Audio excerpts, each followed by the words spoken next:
High, this is আখি। সবাইকে জানাই শুভ নববর্ষের শুভেচ্ছা। চলো আজকে একসাথে বিরিয়ানি বানানো যাক। প্রথমে বাবা বিরিয়ানির চালটা হওয়ার জন্য জল দিয়ে বসিয়ে দিয়েছিল। তারপর যতক্ষণ চালটা হচ্ছে ততক্ষণ চিকেন বানানোর জন্য যেই পেঁয়াজ, আলু, আদা, রসুনগুলো ছিল সেগুলোকে কেটে দিচ্ছিল মা। আর বাবা এদিকে অল্প অল্প করে চালগুলো তুলে দেখছিল যে ভাতটা হয়েছে কিনা।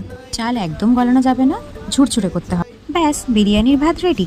তারপরে চলে যাব মাটনের কাছে। প্রথমেই আলু সেদ্ধ করে নিয়ে কড়াইতে কিছুক্ষণ ভেজে নিয়ে যেই পেঁয়াজটা কেটে রেখেছিলাম সেটাকে লাল লাল করে ভেজে তার মধ্যে আলুর রসুন বাটা দিয়ে দেওয়ার পর যখন সেটা আর একটু লাল হয়ে যাবে তখন দই দিয়ে ম্যারিনেট করা মাটনটা আর সাথে আলুগুলো ভালো করে কষিয়ে ফুটে গেলেই নামিয়ে নেব।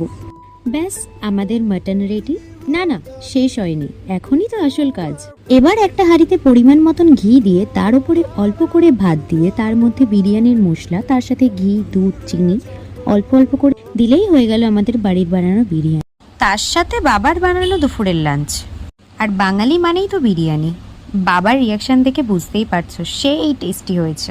সাথে মা স্যালাডও কেটে রেখেছিল, কিন্তু সেটা দেখানো হয়নি। আর আমার বাড়িতে বিরিয়ানি হলে আমি একাই শেষ করে দিই। আশা করছি ভিডিওটা ভালো লাগবে। সবাইকে নতুন বছরের শুভেচ্ছা। টাটা।